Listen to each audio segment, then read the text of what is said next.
Medical के मसाइल पर मीटिंग। मुत्तहदा वर्कर्स फ्रंट सीबीए के chairman Arshad Khan, DMDRRG focal person, MD Imran Zaidi साहब, SO2 MD मलिक अनवार साहब, DMS डॉक्टर वर्मा साहब, अकाउंट ऑफिसर कामरान हामिद साहब, AO मेडिकल अकरम, मेडिकल स्टाफ और देवागू मेडिकल स्टोर की इंतजामिया से मुलाजमीन के मेडिकल के मसाइल पर मीटिंग की गई।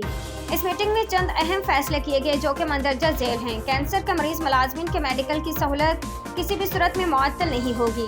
कैंसर में मुब्तला मरीज अपने आप को डायरेक्टर मेडिकल डॉक्टर वर्मा के पास आकर फौरी तौर पर रजिस्टर्ड कराए ताकि उनकी मेडिसिन का इंतजाम किया जा सके। देवागू मेडिकल स्टोर का पर्चे पर अब किसी भी देवागू मेडिकल स्टोर पर जाकर दवा ले सकते हैं। व्हाट्सएप ग्रुप पर पर्चा भेजने की पाबंदी को फौरी तौर पर खत्म कर दिया गया है। हेड ऑफिस OPD में 1 नवंबर से जो ग्रीन पेज लिया जा रहा था, कल से वो ग्रीन पेज नहीं लिया जाएगा। डाउ हॉस्पिटल और डाउ लैब का पर्चा अब पूरे महीने के लिए कारआमद होगा। मुत्तहदा वर्कर्स फ्रंट सीबीए के चेयरमैन अरशाद खान ने फौरी तौर पर 5 डॉक्टर एड हॉक बुनियादों पर अपॉइंट करने का मुतालबा किया, जिस पर Karachi water and sewerage corporation की इंतजामिया ने कानूनी मामलात को पूरा करके इस पर फौरी तौर पर अमल किया जाएगा। और दूसरा मुतालबा किया कि 15 तारीख से मुलाजमीन को बार बार आने से परेशानी होती है, इसलिए 15 दिन का एक पर्चा 3000 रुपये का एक्सेप्ट किया जाए, जिसे कमेटी ने मंजूर कर लिया और MD साहब की मंजूरी के बाद लागू कर दिया जाएगा इंशाल्लाह।